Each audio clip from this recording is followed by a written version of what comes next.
Welcome to Underlords Universe, where we like to do discussions about the music and other stuff that inspires us to create our own music, such as this. We do it under the name Underlords of the Overworld. More on that stuff later, though, because if you stumbled across our channel, that's probably not what you stumbled across it for. Maybe you noticed that this is an episode on ranking and discussing the Kiss albums. This is what, the fourth? Is that right, Brent? This is the fourth episode in our Kiss series. I think it is. Yeah, Um, yeah. so what we are It's the doing fourth is one. say what? Did you say something, Brent? It's the fourth one. The fourth one. It's This the is fourth one. You are Yeah, we divided up correct. into the we took the original first three Kiss albums, and then the second three Kiss albums, kind of the classic era, and then what we called transitional Kiss, which was Dynasty through Creatures of the Night. And now we're looking at what we're going to call like the 80s glam metal era, focusing on Lick It Up, Animalize, and Asylum. These three albums kind of really solidify them as kind of a heavy rock, heavy metal kind of act in the early to mid 80s in their post-makeup years. So we're going to be discussing this and how we ended up rating and ranking them. And we use a system where we rate every song up to 5 points, and we kind of have kind of a set idea in our minds of what a 5, a 4, a 3, 2, 1, etc. is. Then we divide by the total number of points possible, and that gives us a way to numerically rate and then rank these albums. So as we do that, we'll discuss the high points and low points and some points of interest on the albums. And if you are a Kiss fan that's interested in this era of Kiss, please like and subscribe our channel. That'd be really, really cool if you did. Perhaps just as important, if you're a fan of this era, comment and tell us where we're right, where we're wrong. We'll engage with people. It's kind of fun to find out what people think about this stuff. And then if you stick with us through the whole thing, we'll give you a little bit more about the stuff that we create at the very end of this little video here today. So is that, I don't know. I feel like I'm being wordy here today, Brent. Is that a decent intro? Yeah, that's a good lead in, and you're always wordy, but that's okay. Okay. All right. That's a good lead So in. yeah. Okay. Now, so like I said before, part three of this little series on the Kiss albums was, we called it Transitional Kiss, because it really, we took four albums: Dynasty, Unmasked, Music from the Elder, and then Creatures, because they'd gone from this kind of poppy to the kind of almost proggy art rock type stuff to, kind of the heavy stuff with Creatures of the Night. And here they're really kind of solidifying themselves as continuing that, what they started with Creatures of the Night. Obviously, the first of these three albums is Lick It Up. It's the same production or same producer, Michael James Jackson, who also produced Creatures of the Night. Obviously, Vinnie Vincent played on some of the tracks and co-wrote some of the tracks on Creatures of the Night. Here, he's a full member. I guess my understanding is he ultimately never signed his contract. So technically, I guess, whether he was a member or not, from a fan's perspective, he's a member of the band at this point. And I just want to say before we get into to Look It Up, this was the newest album out when you got me into Kiss. We'd heard our neighbors Mhm. vinyl copy of Kiss Alive, which just kind of blew my mind. And then you, in fairly short order, had gone out and gotten a vinyl copy of Lick It Up, which I remember very, very carefully putting on the turntable so that I wouldn't get fingerprints on it. Otherwise, you'd know I was listening to it. And, Right. but a lot of times when a person gets into a band, or that's that album that they really hear for the first time, that's usually the one that sticks with them for the long haul. And I got to say, with Lick It Up, that's not the case with me. And it's not that I dislike the record. It's just it has not aged as well. And frankly, even at the time, even though I loved it, I think it was quickly overshadowed by other bands and other Kiss albums in their catalog. So even though there's stuff on here I quite like, some stuff on here I love, I don't think as a full record it really kind of stands up to the rest of them. Now, what's your overall general opinion before we get into the highs and lows and stuff? Yeah, so it's a good question because I've always really, really liked this album. Um, and in doing this exercise, I found out that I like it even more than I thought I did. So for me, it's really held up well. Production wise, song wise, I think they're really firing on all cylinders here. It is the first record that I bought with my own money. The first vinyl record that I bought. The first CD I ever bought was Dio's Last in Line, but this is the very first vinyl that I ever bought with my own money, I believe, around the time that it came out. And I remember, and I'm sure you will too, when we dropped the stylus and heard the beginning of Exciter for the first time, it was kind of like, oh wow, Yeah. this is so cool. So that moment has always stuck with me. Here we are, what, 40 years later. For me, it has really held up, and we'll get into kind of the substance of all that. But Okay. just a really, really good album, and a really kind of a rebirth for the band. I'm sure we'll get into that a little bit as well without the There's no question about that. The commercial viability of the band, really, they got themselves back, on the map. They're back, as contenders in the market, which is kind of interesting because they dropped their gimmick, and that's the thing that actually, causes people to pay attention again. But I guess that, yeah. I mean, it kind of makes some sense because by 1983, the gimmick had kind of run its course in a lot of ways. So, Yeah. now, okay, so you mentioned, the first track, Exciter. So I think it seems like an easy segue to just go straight into like the high points on the record. So to me, to me, there's two clear high points on the record: Exciter and A Million to One. Those two songs to me are significantly stronger than the rest of the whole album. It's not even really a close call. Really two high points. The rest of it, to me, pretty middle of the road Kiss. Yeah, it's heavier Kiss, but I don't necessarily think it's better Kiss. And so, I'll address low points here in a second, but I'm curious to know if your high points are the same as mine, or if you have more high points than me. I have more high points than you, but I do agree that Exciter and A Million to One are two of the high points. And Okay. I'll go so far as to say I think A Million to One is one of Paul's best vocals ever. We talked about when we were doing the Creatures album, talked about how I Still Love You is probably one of his greatest vocal performances. I think he follows that up really well with A Million. It's a good vocal album from him. Well, I think from Gene too, but from Paul especially. We'll And A talk Million to about Gene's vocals on this. We'll talk about that, One, but because I don't but agree. his I don't agree no, with okay. you. So Okay, but his vocals on A Million to One, I think, are spectacular. I know you would agree with I that. do agree with that. Yeah, I think, yeah. To that, I'm going to add a couple songs that you might. Well, I have three other high points, and so you're Okay. not going to agree with these. Okay. And they are in no particular order. Not for the Innocent. Okay. The title track, That's a high point for you? yes, You're and Give Me serious? More. I'm dead serious. Wow. Yes. I am actually surprised.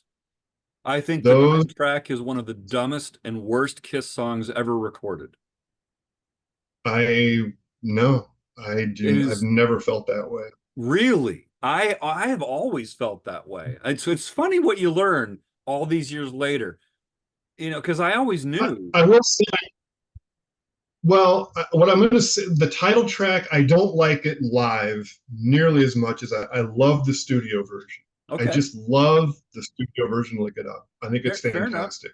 Fair enough. It's what's I think funny it's though. exactly what I think it's exactly, Brian, what the band needed at that time. They needed a kind of it's a statement song. Lyrically, it's stupid. We don't listen to Kiss for You know, grandiose lyrics, but no. they really needed a song like that, and that really worked for them. It turned the trick for them. That I don't deny I, that. I don't I love deny it. that. I don't deny Yeah. that. What I was going to say though is I think it's interesting what you learned though. I mean, because we're brothers, I've known you all my life. I've Right. known I've known that, take, like the song Exciter. I know we both have loved that since it came out. I don't think I Hmm. ever knew that you liked the title track, Lick It Up, that much. I just maybe Oh assumed. yeah. I mean, I don't hate it. I just think it's just kind of boring. I just don't think there's much to it that it's not, it's like, okay, whatever. It's a skippable And song. you're right. It's a very skippable Yeah, song. it's not for me, and you're right. It's very simple, but you know, um, I like the simplicity. Yeah, hey, I hey, I mean, there's nothing wrong with that, right? I mean, that's, I even like the video. I even like the video. I mean, I remember seeing the video for the first time, and kind of yeah, aside from seeing the TV unmasking and all that, in the video, it was just, at the time I was what, 12, so we were, yeah, obviously a lot younger than we are today. yeah. Um, and just the impact that, the music, the video, seeing the guys without the makeup. Um, yeah, Look It Up for me is I wouldn't say it's one of my favorite Kiss songs of all time, but I do think it's a standout song on the record. So Now, I'll no, go there with that. so you listed as standout songs. You listed A Million to One, Exciter. We both agree with that. You said Lick It Up, Yep, the title track. We disagree about that. yep, But you also said yep, not for the innocent, right? yep, And and give me more. give me more. Okay. Um, Yeah. so let's touch on those. I'm gonna add another song into the mix though on this one. Um, I would have said Young and Wasted. I would have said Young and Wasted. Yeah. To me, as far as the rest of the tracks, if I had to pick a third that was of a higher caliber, I was going to go with Young and Wasted. The reason I actually drop it just a hair is because, as we know from Animalize Live Uncensored, Eric Carr sang it live. I think Eric Carr actually sounds Mhm. better than Gene singing Young and Wasted. And I can't I listen was to. going to ask you that. I actually made a note to that question. You just answered. Yeah, I think it would have actually been better if if Eric had his first lead vocal on this album and if it had been on Young and Wasted. And I know that at the time that probably wasn't in there. That's kind of a, I'm looking at that knowing that that's what they ended up doing live on the Animalize tour. But it's hard for me to listen to Young and Wasted and Mhm. go, man, I wish Eric was singing the studio version of it. That just would have been really, really cool. No, that's not to take away from Gene's vocal performance on it. Um, and I do have some things to say about Gene's vocal. Is this a good time to just go ahead and get into that then, briefly, since you were Yeah, talking? Okay, because we both mentioned our high points. So before we get into anything else with low points, go ahead and talk sure. about Gene's vocal. Okay, so I don't. I think Gene achieves what he sets out to do on this record, and it's taking the vocal approach that he's taking on Creatures just one step further, and I think it's a step too far. It's too screamy to me, and I mean, I listened to he's got like the perfect blend of like a smooth melodic voice and grit and that almost guttural thing that he can do on Creatures. It's like there's such a variance of his vocals on Creatures, from War Machine, Killer, Saint and Sinner, Rock and Roll Hell. I mean, the feel and the mood of his voice changes so much on those songs. On Lick It Up, it's like he's got the pedal to the metal the whole album. And it gives me ear fatigue. It's like, dude, can you change it up just a little bit? So as individual songs, it doesn't bother me so much, but if I listen to Lick It Up straight through, I get a little tired of Gene by the time that the album's over. It's by when we get to the end of, and on the eighth day, I'm like, okay, dude, you need to rest your voice. So that's the issue I have with Gene's vocals on this record. It's not you know, song by song per se. I think he does what he's trying to do and he does it well. I just kind of get tired of it by the end of the album. So yeah. But if I Well, that's fair. And there are three Gene songs in a row to end the album, so that's pretty rare.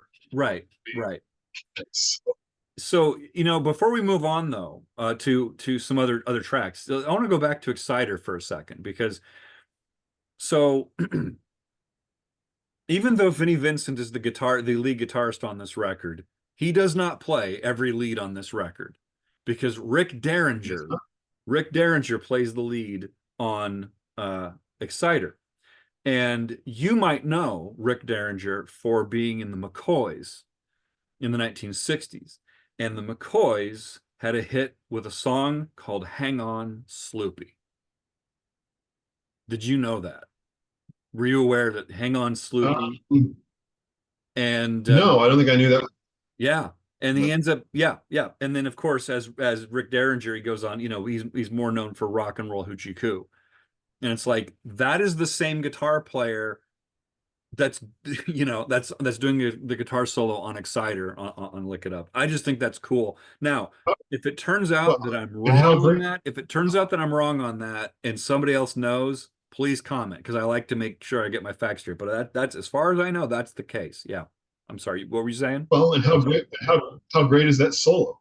It's Oh, amazing. it's awesome. It's not like it's It's, terribly complicated, but it's really effective. It's a really, really good solo. it is, yeah. Like you said, There's nothing. There's no other solo on a Kiss album that's like that at all. Yeah. It's so cool.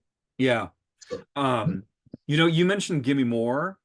mhm. My God. Okay, this is a good opportunity to reference. You said a few moments ago, we don't listen to Kiss records for thoughtful, in-depth lyrics. Yep. That said, that said, if there's a string of albums that has the most embarrassingly prurient lyrics, it's this stretch. Look it up, Animalize and Yep. Asylum. Yep. And Agreed. it is they're cringy. They're so cringy. It's just it's like, man, oh my God. But the lyrics aside, Paul plays the bass on Gimme More, which I think is just kind of an interesting thing. Um, I don't dislike this. My lowest point on the album, the only song I actually give a straight mediocre rating to 2.5 is the title track, Lick It Up. Everything else I gave a 3. It's kind of like a 3 is like, yeah, I like it. It's just, I have absolutely no problem listening to, Not for the Innocent or Give Me More or All Hell's Breaking Loose, etc. I just think that sometimes I have to ignore how stupid and often offensive the lyrics are. But having said that, the one song I think that really deserves, at least in my thought, just a little bit of more dialogue here is All Hell's Breaking Loose, because to this day I don't really love Paul's almost kind of rap style vocal in the verses, but I think the guitar riff is so cool, and I actually like the chorus quite a lot, so I averaged that out in my mind to a 3. Parts of the song I don't really quite Hmm. like, but some of it I really, really like. Typically, I would kind of think well, if there's parts of a song I really don't like, that kind of detracts a point or two. So that might be less than a, 2.5. It'd be more like a 2 but if there are other parts of the song I really, really like, as is the case with All Hell's Breaking Loose, I got to try to find a medium there. So I give All Hell's Breaking Loose a 3. What are your thoughts on that song, especially given that it was also a single and a video? Well, and it's a song, if I'm not mistaken, that Eric brought to the band. It's kind of like, Yeah, I mean, he got a writing credit on The Elder, but he's more known for this track. But it's actually my least favorite song on the record. really. And yeah, I gave it 2.5 stars. I Is it don't like because of the kind of rappy element that? yeah, yeah. It's the rap.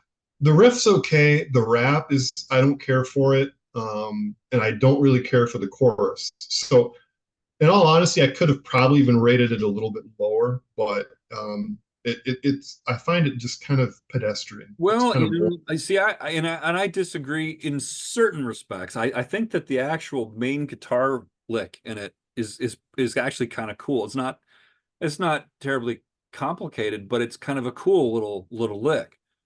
Um, and need I remind you Hmm. that Paul Stanley is cool. He's the breeze. Okay. Well, yeah.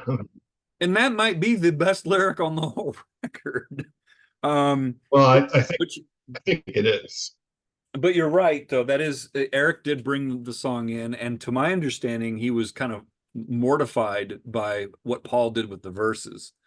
That he didn't want it that way I either. believe. So you and Eric are kind of in agreement. But Well, we usually will. sure, yeah. Um, but now here's another thing, though. Okay, there are 3 Kiss songs in their entire catalog that are attributed to all 4 members of the band that were in the band at the time of the recording of those songs. All Hell's Breaking Loose is one. Do you know the other 2? Hmm. Love Theme from Kiss would be one. Love Theme from Kiss is one of the other ones. Yep.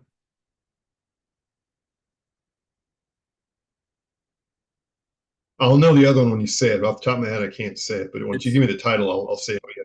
it's Back to the Stone Age on Monster. Okay.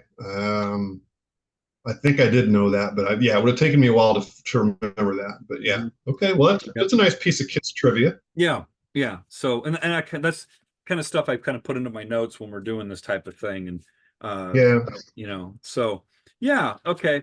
Well, I have a question for you, Brian. I have Yeah. a question for you. Let's talk. Just we want to go on to analyze, but let's talk a little bit about if we can. Mhm. What are your thoughts about how the record sounds, the production Oh, of the record, yes. and what did you think in terms of the songwriting that Vinny brought into the band? Because a lot of people say, "Oh, well, Vinny saved Kiss." I'm not in that camp. I don't buy it. Gene and Paul saved Kiss. We can have that discussion. I don't agree with Well, that. But in terms of this record, he did write a lot. He did play a lot. What do you think about his okay. contributions to the band, the production of the record, and so on? So yeah, a couple things. First of all, I think I think it's overstated to say Vinnie Vincent saved Kiss, and here's why. Um, I think that it is the combination of Vinnie and Gene and Paul and Eric. It's the combination that saved Kiss. So I think when people say Vinnie saved Kiss, I think what they're saying is his coming into the band saved Kiss. But I think that we got to give credit where credit's due. And when we say he saved Kiss, it's almost like, well, the rest of them are drowning. They have nothing else to contribute. He's carrying all of the weight. I don't buy that. No. I think I understand why people say that, but when you take some of these songs and look at what Vinny did outside of Kiss. Look at Vinnie Vincent Invasion. I mean, in my opinion, it's nowhere near the quality. I think these songs, sure, Vinny might have brought in a lot of these songs, but they are what they are because of Gene, Paul, Michael James Jackson, and at least from a playing standpoint, also Eric. So I think it's the Right. combination of them. It's like the formation of any band, and it's, you got a brand new band on the market that's just kind of got that magic, right? And it's like, well, it's the combination of them that makes the magic work. And I think that there's some magic here. I don't want to take anything away from Vinny. He's a really No. strong writer, but I question, it's like, well, would these songs be as good as they are without Gene or without Paul? That's where I hesitate to say, yeah, oh, yeah, he saved Kiss. Um, as far as the production on the album, I think it's a step down from Creatures of the Night. I think Creatures of the Night, it just has a crisper sonic clarity to it. Um, to me, Lick It Up sounds uh, like, especially when I'm listening to the vocals, the sibilants, like the S's, the T's, Mhm. it's like it's almost like there's cotton in my ears when I'm listening to this record. Um, so I honestly, and I know a lot of people love the production on this record. I'd like to see it remixed. I just I'd like to see it I'd like to see it EQ'd a little differently, but that's just my ear. And I'm kind of nitpicking just because I'm comparing it to what came before and what comes next, Animalize, which I think is a better sounding record. Mhm. So, but that's just my taste on it. I don't know. What do you think? I quite like the production on Lick It Up. Creatures has, I think you would agree, one of the most unique guitar sounds, guitar tones that on any record that I've ever heard. Um, there's no sound like that on this record, but I think in terms of the overall production, even though I agree with you, Creatures is better. I think Lick It Up is a really slick production, and I think it holds up well. In a lot of respects, I think you would probably agree, Creatures and Lick It Up are like companion records. They go really well together. I think having the same producer kind of helps with that. But overall, I do like the production quite a bit. I think it's really good segue for them as they get into their work in the '80s. It's kind of I mean, compare like Lick It Up with Love Gun, which was just 6 years before, and it's Mhm. like this is the same band. So, different production techniques, perhaps. Obviously, different writers in the band now, but overall, I do like their production quite a bit. So I don't get any ear. with I with think it's that with that in mind, here's my question. Um, people, a lot of people say that Creatures of the Night is the heaviest Kiss record. And of course, that depends on how Mhm, you're defining the word heavy. mhm. Do you think that Lick It Up is as heavy, not as heavy, or heavier than Creatures? And depending on how you answer it, how do you define heavy? I don't think I think it's close, but not quite, because there's no songs on it like, War Machine or Saint and Sinner. There's not a rock and roll hell in this. Even the title track, Creatures of the Night, is really heavy, dark, heavy. Um, how to describe it? Like War Machine has this plotting, it's just like getting punched in the face, just the pulsating rhythm and just the dark. I'm gonna use the word heavy. Just the head. That album is it's heavy. Even the cover looks heavy. Lick It Up is heavy. It's a heavy record. It's kind of them getting into more like what you said. That it's kind of like hard rock. It's kind of their continuing their journey into being a metal band. And around this time, Kiss was basically saying we've always been a heavy metal band. Well, one can argue that. What is heavy? What does that really mean? Yeah. Paul Stanley said that around this time, when they were doing Creatures. Kiss has always been a heavy metal band. Well, really? Yeah. But See, I think Look It Up. These are all heavy records. Look It Up, Animalize, and Asylum. I don't think any of them are as heavy as Creatures, though. I think Creatures is their heaviest record. I think it's even heavier than what would come later in terms of like Carnival of Souls and what. see, and I in a way I agree with you, but in a way I don't, because like what you used the word dark twice. And Mm-hmm. I see why. I think that Creatures has a darker feel to it.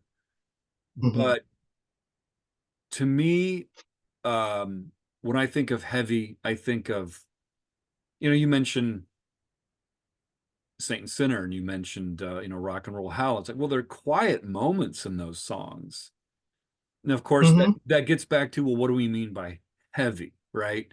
I mean, you got like Black Sabbath heavy versus, like Slayer heavy. I mean, they're different. There's different kinds of heavy. And uh, I always saw Lick It Up, aside from the title track, which is kind of wimpy compared to the rest of the record, I think. I think Lick It Up is Poppy, actually poppy. more consistently a slamming record. Like, I don't think it has as much light and shade I, as Creatures.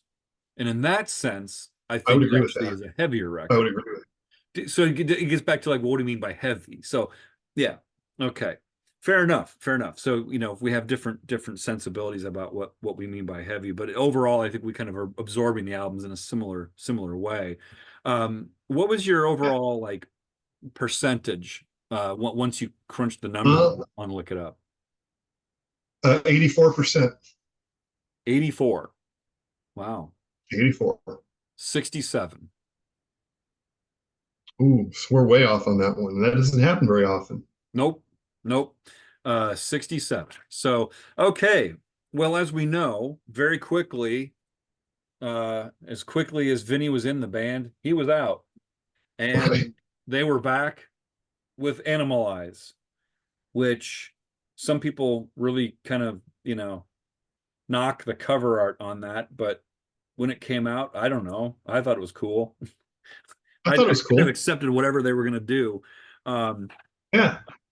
so yeah, Animalize. So Animalize comes out, and again, this is another album that has lead guitar issues. Mark St. John comes in. It's produced by Paul. I know that Gene gets associate producer credit, but let's be honest. By everything we've read and heard, it's basically just Paul doing the production on it.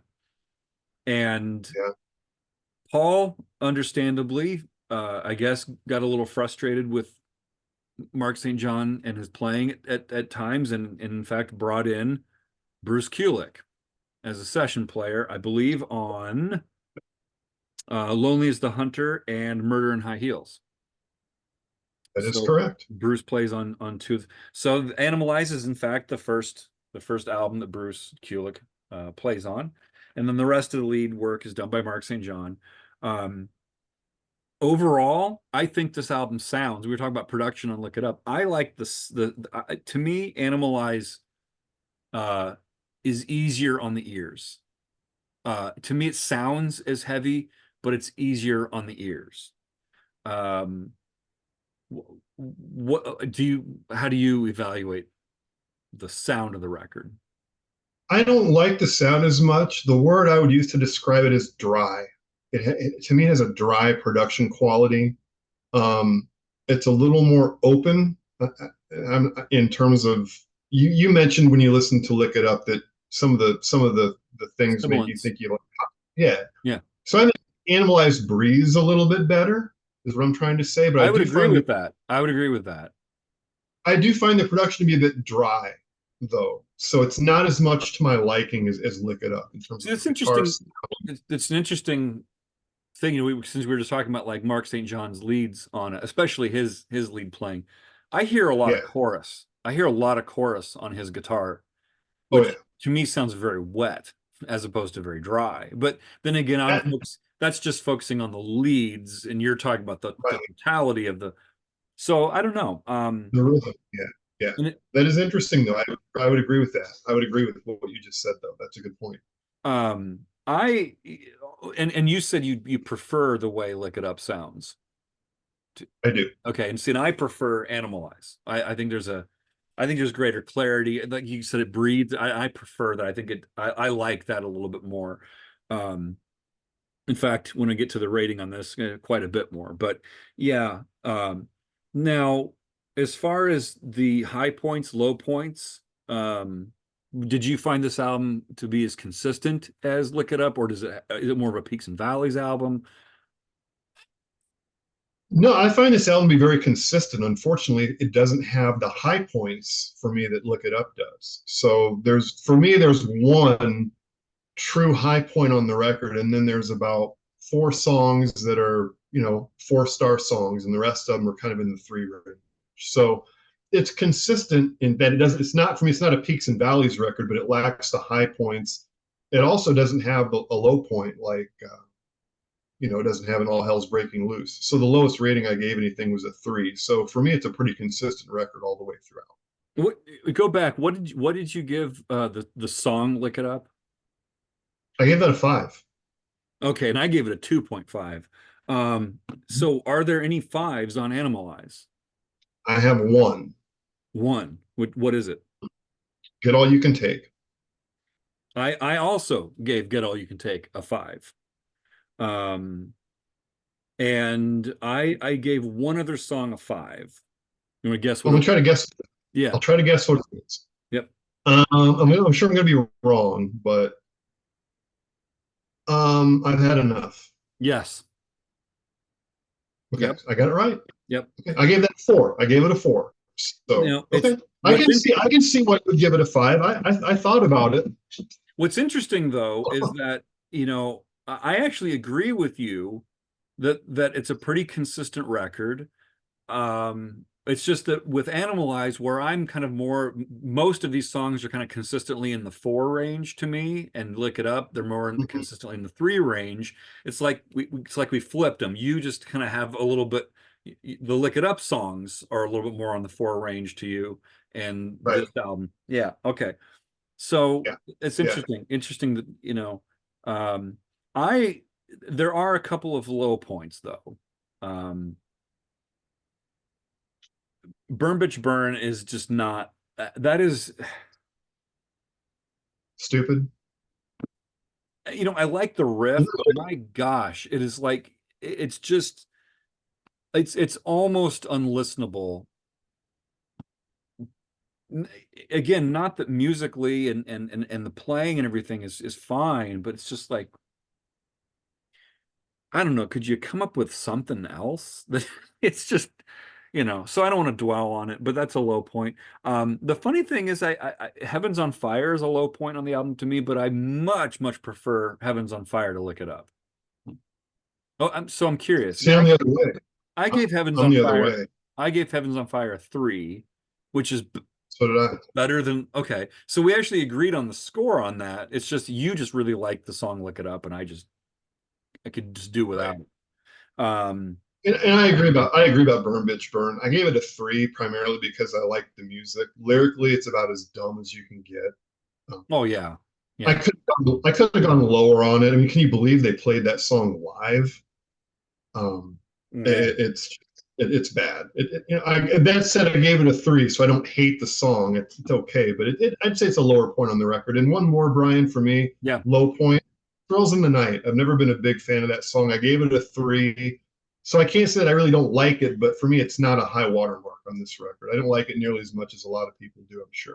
It's interesting. I think there's some drama in Thrills of the Night, and Yeah. um and I love the way that in Thrills of the Night, when you get to the after the solo section and it breaks down, and going back into the last verse, the change up, Riff changer. the riff change in the verse that kind of has that kind of uh almost kind of staccato part, Mhm. and then it just slams right back into the chorus without the pre-chorus. Because in the first part of the song, you get the verses, the pre-chorus, the chorus, back to Yeah. the verse, etc. When you come back after the solo section and they do that last verse, there's no pre-chorus. It just goes right into that chorus. That always, I think, is really effective to me as a listener. Even all these years later, I listen to that. It's like that's just a slick little arrangement decision on. Yep, it is. So I actually really quite like Thrills in the Night. What's funny is that, I think this album gets a lot of flack. Songs like Murder in High Heels, While the City Sleeps, Lonely as the Hunter, these Gene songs get a lot of flack. I would say Burn Bitch Burn deserves a lot of negative comments. The others, I'm sorry, I but like them. I like them. Did you say you I do or you like them don't? too. Okay, you do. Oh, I do like them.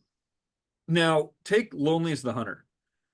Now I'm no genius when it comes to counting. Math was never a strong suit to me. But I think if you count that riff, it's in 7. And it's like, it's not like Kiss to play in an odd time signature. And it doesn't sound or feel like it's in an odd time signature. So if there's any musos out there that are watching this and they listen to Lonely as the Hunter, just count it out. Because I'm hearing down, da da da bow bow, bow down, bow, da da. It's right back on 7, on the 1. I think you're right. But it So doesn't. Yeah, when you listen to it, it doesn't sound like it's an odd meter. You are right. but I think it is Yeah, because Eric's playing it just straight through and then back straight. that one. But it's so and when I so I think that kind of gives it a cool feel. Of course, we said that Bruce Kulick plays guitar, the guitar solo in that, which is Yeah. cool. Um, Oh yeah. and I always thought, that I mean Murder in High Heels, I love the riff in it. I Oh, just it's great. I've always loved the riff in that. And, of course, the chorus is a little goofy with Gene, kind of doing the talky kind of vocal. It's a little It's okay, goofy. man. It's okay. But I love that riff. Sorry. I Well, apologize. well, and how about Bruce's outro solo? What a way to end the record. Oh, yeah. The record ends with the song Yeah. fading out and Bruce is going crazy with his lead work. So Yeah. So I'm with you. I like While the City Sleeps and I like Murder in High Heels. I give both those songs 4 stars. yeah, Hell yeah, I those are did. good songs. I did too. I did too. And, While the City Sleeps, by the way, both Get All You Can Take and While the City Sleeps has additional guitar by Mitch Weissman, who Right. sang backup vocals on Gene's solo album on songs like Mr. Make Believe, and he's doing And guitar. I think also Alan Schwartzberg He does some drum played overdub. He does some some drum. stuff. Yeah, Yeah, and he played on Gene's solo album. he Yeah, did. Yeah, yeah. When he also played I on Music from the Elder. correct. So, but I Right. don't think, based on what I've read on this, Alan Schwartzberg doesn't play any songs like straight through from a drum. No, He just does thank you. some drumming and percussive overdubs.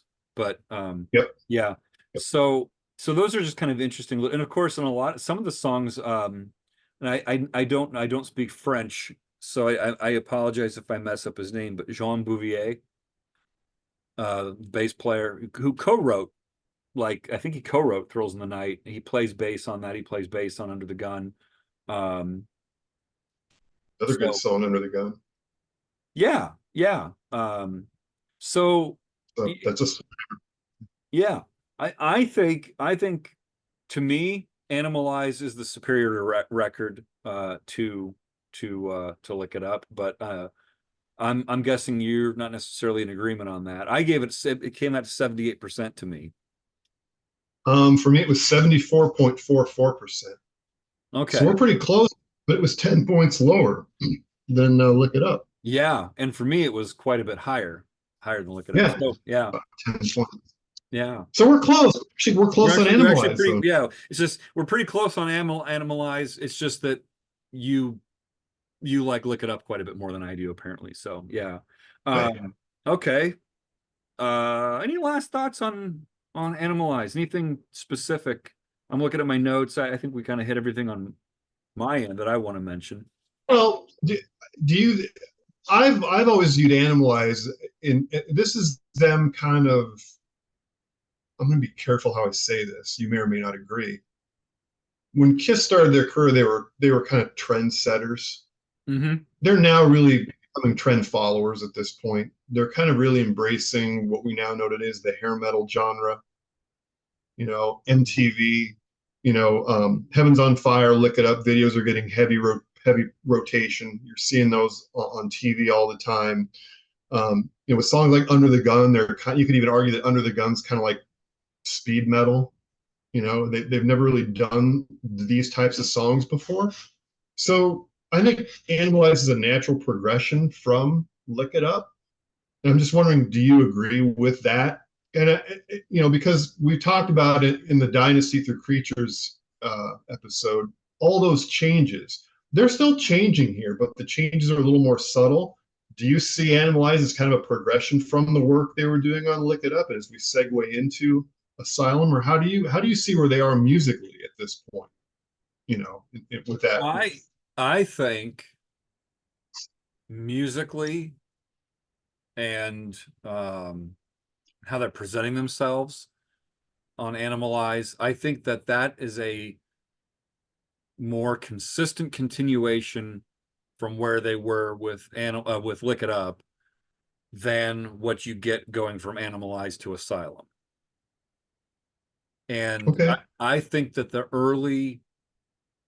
early 80s albums, starting with Creatures, Look It Up, and Animalize, I think that that's kind of in an era, that early 80s era, which is, it's dominated by the likes of, like, like Ozzy. And it's, so I do think that they are kind of following some trends, but they haven't quite hit the absurdity of the kind of glam hair metal stuff that comes to the fore really in the mid to late 80s. We're getting to. That's my take on that. I think that when you're getting into Asylum, you're starting to get into that territory, especially from an image standpoint. Maybe not quite Oh as yeah. much from a sonic standpoint, but definitely from an image standpoint. So, yeah, it's funny. It's almost like in the 80s with, without their image gimmick, it's almost like they just didn't know how to present themselves, because, Lick It Up and Animalize are pretty close in terms of what they look like, but then Asylum, I mean, from that point forward, it's like every album, it's like, what do we do? Eventually Right. you get to like Hot in the Shade, and it's kind of like, well, maybe we should just, kind of wear jeans. And I mean, Right. Which they, even at that, they can't quite get there. no, They can't just be, average everyday guys. But I mean, they're not ordinary average everyday guys. And that's Joe Walsh, ordinary average guy. So well, but that's a good segue that is a good segue to Asylum. You yeah, just did another segue. it is. So Asylum, which I actually remember the day you bought that on vinyl, because I was with you. I think Dad took us to the mall, and you bought Asylum on vinyl, and I bought Scorpions Worldwide Live on vinyl, which was the Remember first that. album I ever bought with my own money. But we're not here to talk about Scorpions. We can do that another day. So, It's a good choice, but it's a good album, good choice. it, yeah. So now everybody bags on the cover of Asylum. I don't hate it. I mean, I see why people hate it, but I don't know. Eh, It's kind of a sign it's of okay. it's okay. Um, It's a sign of the times. You're right. yeah, Um, but there are some good episodes out there about the making of the Kiss album covers, and if people haven't watched them, I would encourage you to do that, okay. because there's one on with Dennis Wallach, who was the Yeah. art director all the way back from. So there's like 10 years worth of album covers. And they do a really good job talking about them. There's a good episode on Asylum. So Yeah. anyway, I digress. I digress. Yep. So okay, so this is the first album that has Bruce Kulick on lead. Again, it's produced by Paul. I mean, it says produced by Paul Stanley and Gene Simmons. It does make you wonder, okay, is it an equal? Are they really a team in the production capacity here? I think it's notable that Paul's listed first, but it's the first album that has Bruce playing lead guitar straight through.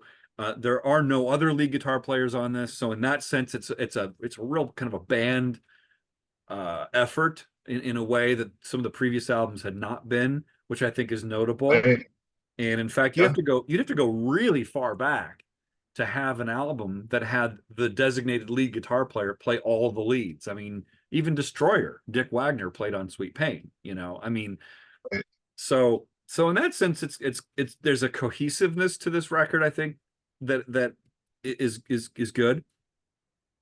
I think it sounds really good. I think the production on it is comparable to Animalize, but if I had to pick between the three in terms of just the sound of the record, I'm going to go with Animalize as my favorite sounding of the three. But of course, the sound of an album is only one element. How do you mhm, what's your sense? I know you said you tend to prefer the sound of Lick It Up to Animalize. Where does Asylum right.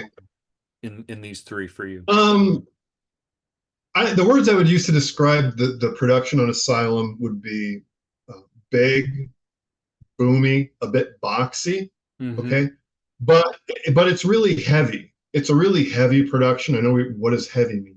I have a hard time articulating that, but I like the guitar tone is really in your face. It's big. It's crunchy. It's a big production. Yeah. Um, I think I tend to like of these three records. I think I like the Asylum production, maybe second best to look it up. So probably the Animalize production I would like the least. But it's still good. It's still a good sounding record. Asylum is just bigger. I think it's a bigger Yeah. sound, kind of. Well, and The drums, the drums sound bigger on Asylum too. yeah, and producers, you start getting, you're doing different things with drums in the 80s, which kind of makes, you know, make them sound a bit dated. There's some, excuse me, there's some 80s albums where you put them on and it's like, whoa, that's so 80s. And you could say that about these too. Um, Yeah, but yeah, but it's also one thing if you loved that album when it came out, you tend to be more forgiving of it.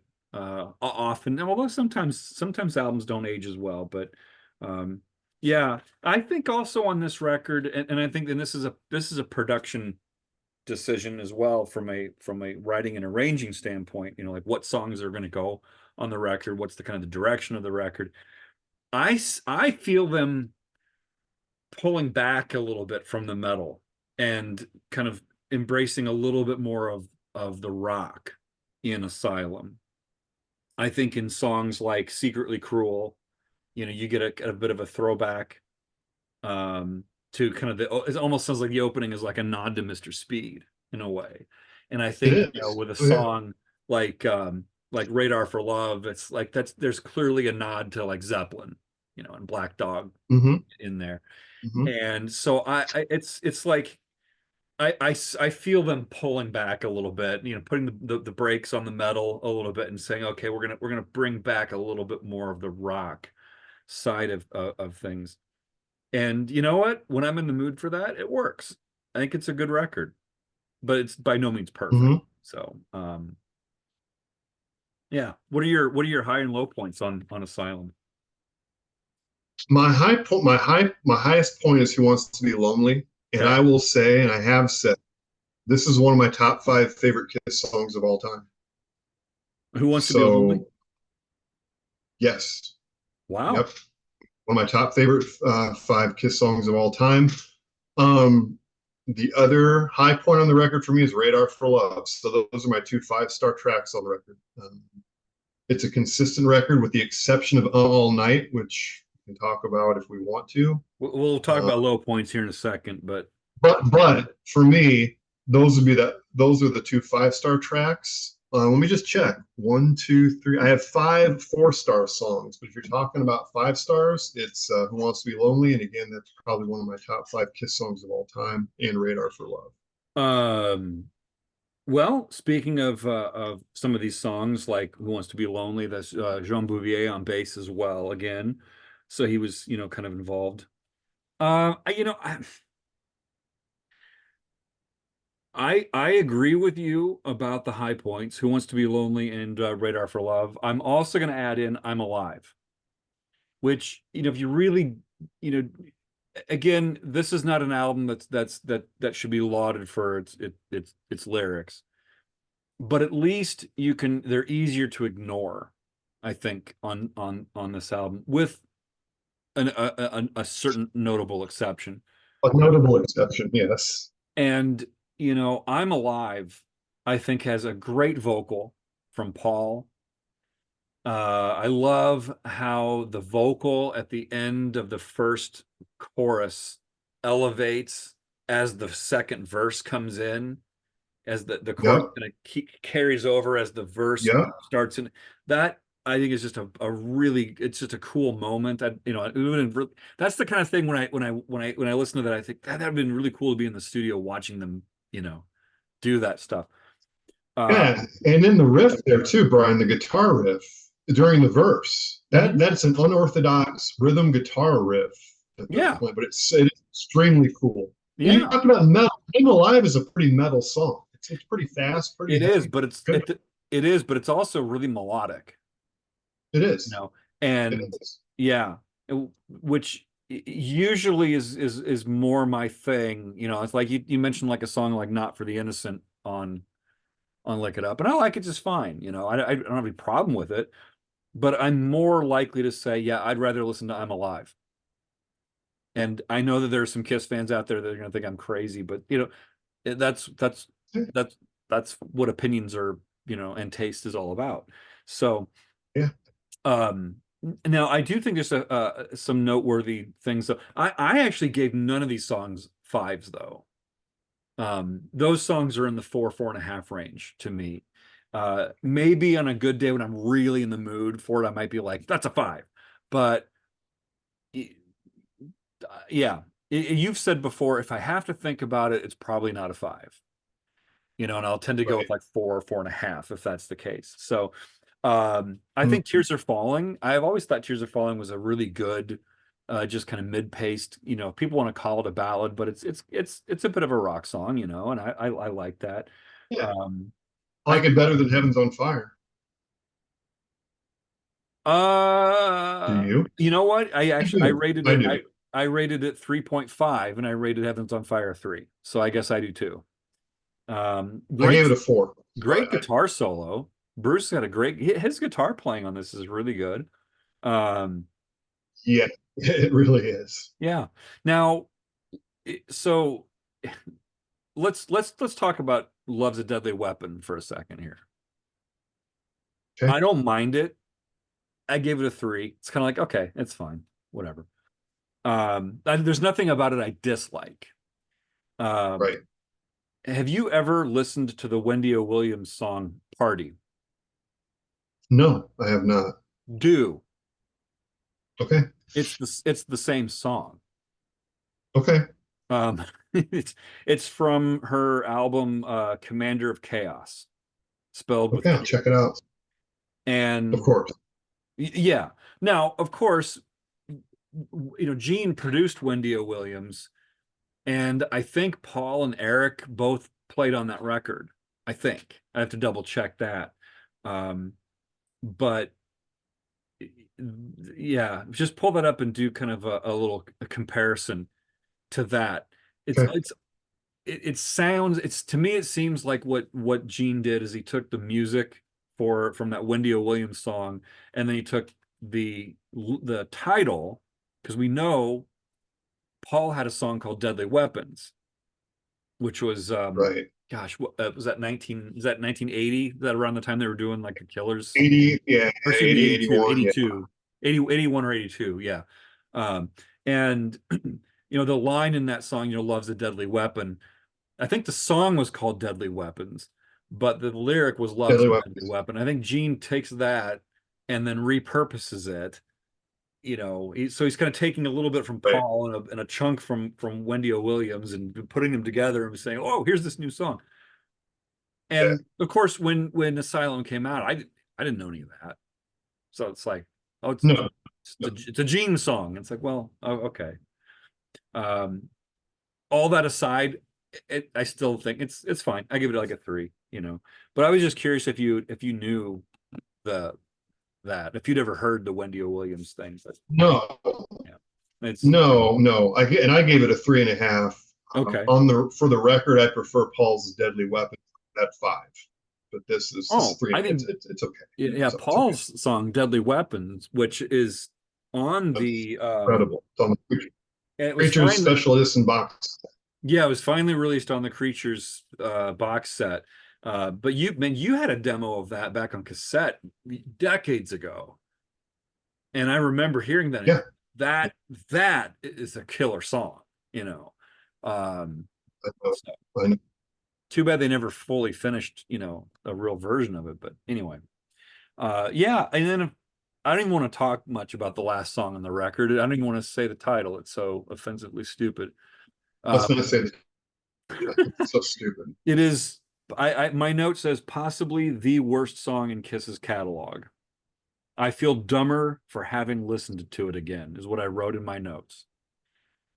And that actually Um, that dropped the you album make total. That dropped the album total for me. um, yeah, it sank it a bit for me. I could have been a lot harsher on it. What I will say about this song is number one. Lyrically, it's about as dumb as you can get. I mean, and Paul's written some really dumb lyrics. There are other songs that we'll talk about in the future that are dumb too. Mm-hmm. I do like the music. Um, so I gave it a 2.5. I probably should have gone lower. I gave it strictly for the music. I can't handle the lyrics. I don't even like the singing. I don't like, but I do like the music. I think musically it's interesting. It's not great. Yeah. It's okay. So Well, I give it a 2.5. I probably should have gone lower. and it well, I but did. it does prove the point, because you've said before in other contexts that you don't put as much stock in lyrics, but even you have your limits, and that this album has that song, Animalize has I think three of Gene's songs on Animalize are unfairly maligned, but one of them is definitely could use a rewrite in the lyric department. Deserves it. Yeah, deservedly gets slammed. So Yeah.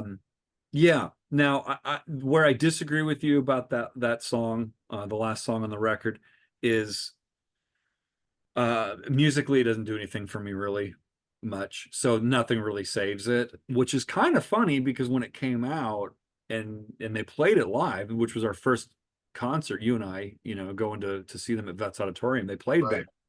that. I thought it was great Right. at the time. Well, It's one of those songs that has not aged well at all for me. So, um, and so the video is atrocious. oh yeah, It's just oh yeah, oh yeah, so we oftentimes say, well, I'm glad they put it on the record. And I think we would probably say, sure, we're okay that it's on the record, but we both also just said this record would be better, at least numbers wise, without it. That oh it kind yeah, of tanks the rating of the uh-huh, yeah. I agree record. How with could it that. not? Yeah. Yep. Um, but it's the '80s, right? I mean, it is so a sign of the times. I mean, if you're looking back on the Yeah. '80s Well, and not really necessarily being able to realize what kind of a climate you're living in. But I think I started to realize that when I started to listen to other bands, when I started to listen to and not like Kiss was the only ones. I mean, loads of bands doing this kind of stuff. But when a band like Iron Maiden never would have.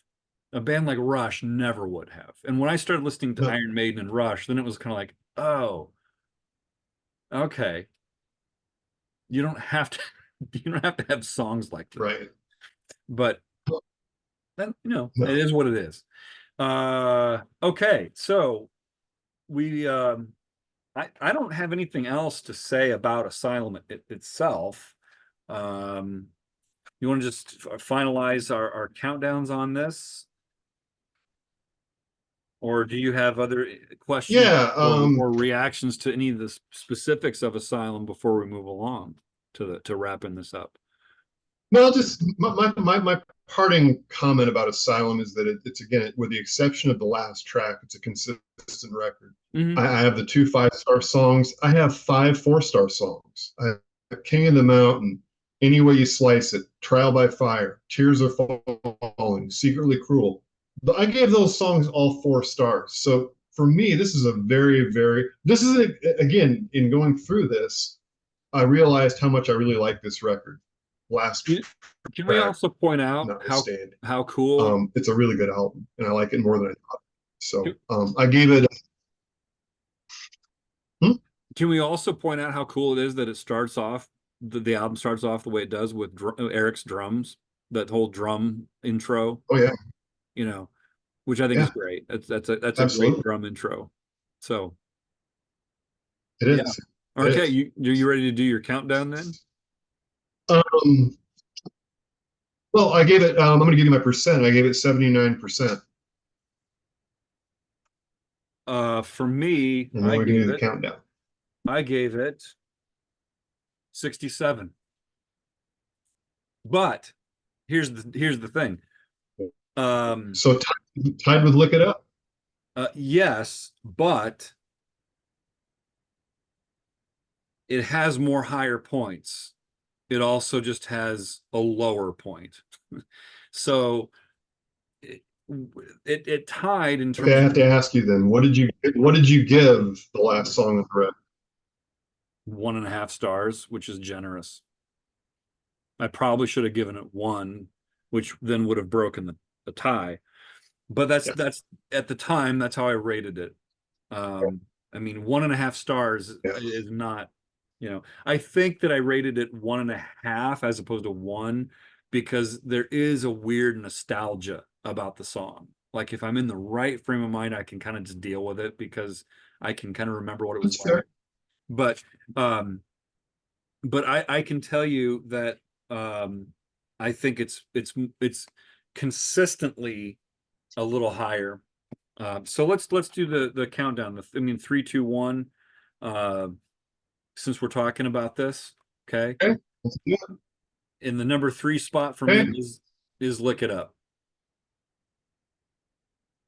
I got Animalize number Is 3. Asylum. And as you said, to me, Lick It Up ties with Asylum, which is my number 2.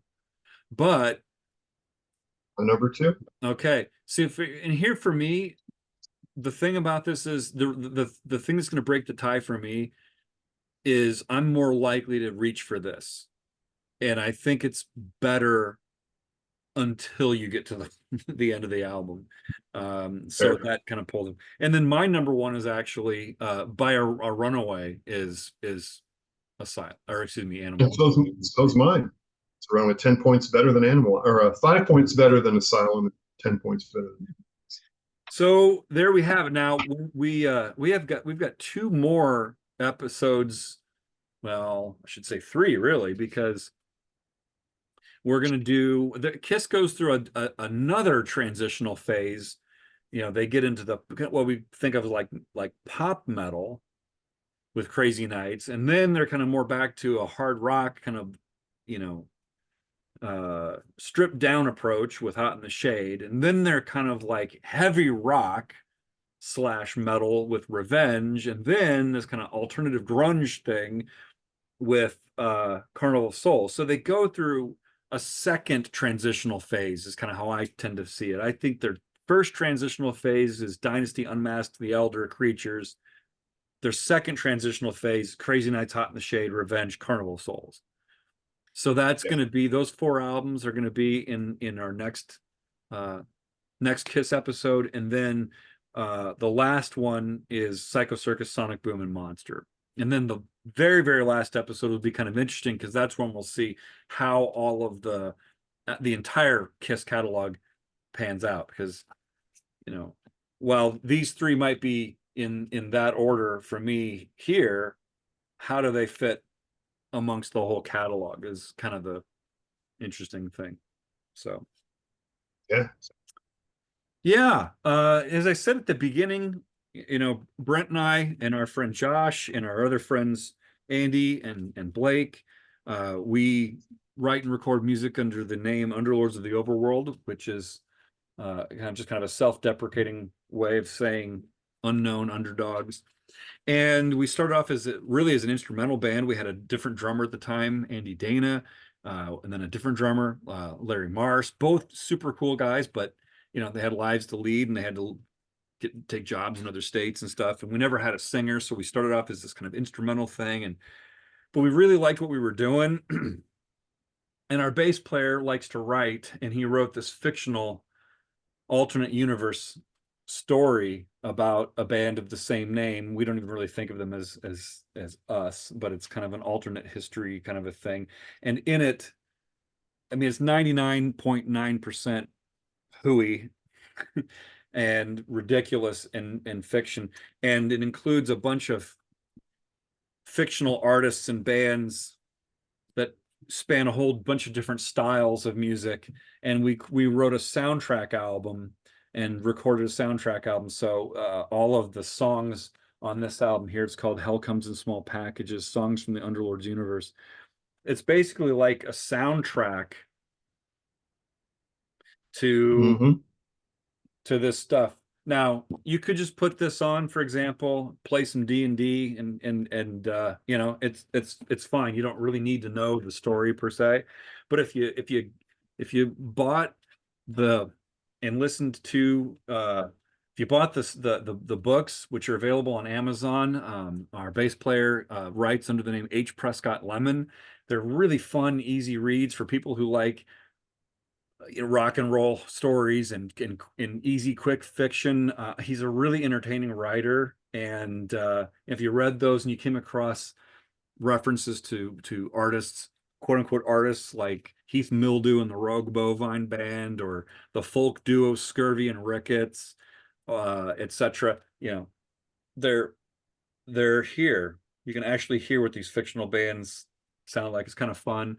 Um, and you know, so we write and record stuff, and it's fun. We're just kind of a creative conclave, is sometimes what Josh, our bass player, says. And he also writes a spin-off series called OAO, which is kind of a slightly occult oriented, farcical secret society kind of thing, and it's part of an expanded universe that all of it fits into. So if you're interested in checking that stuff out, we'll put links below. It just kind of keeps our creative juices going. We might be Kiss fans, but we're not trying to be Kiss. We're just trying to do our own thing. And currently we're recording some new stuff, and Josh is continuing to write under his pen name, and we're going to keep doing it whether you buy it or not. Right. Whether you like it or not. I'll buy it. So I buy yeah, it. yeah.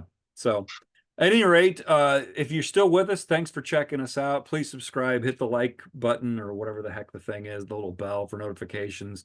And you know, if you have thoughts about Look It Up, Animalize, or Asylum, post them. You know, we'll be curious to see what people have to say. Anything else, Brent? No, until next time, we got more Kiss to talk about, so I'm sure we'll have another one up and ready to go before too long. Looking Yep. forward to it. Yep. Okay. Ciao.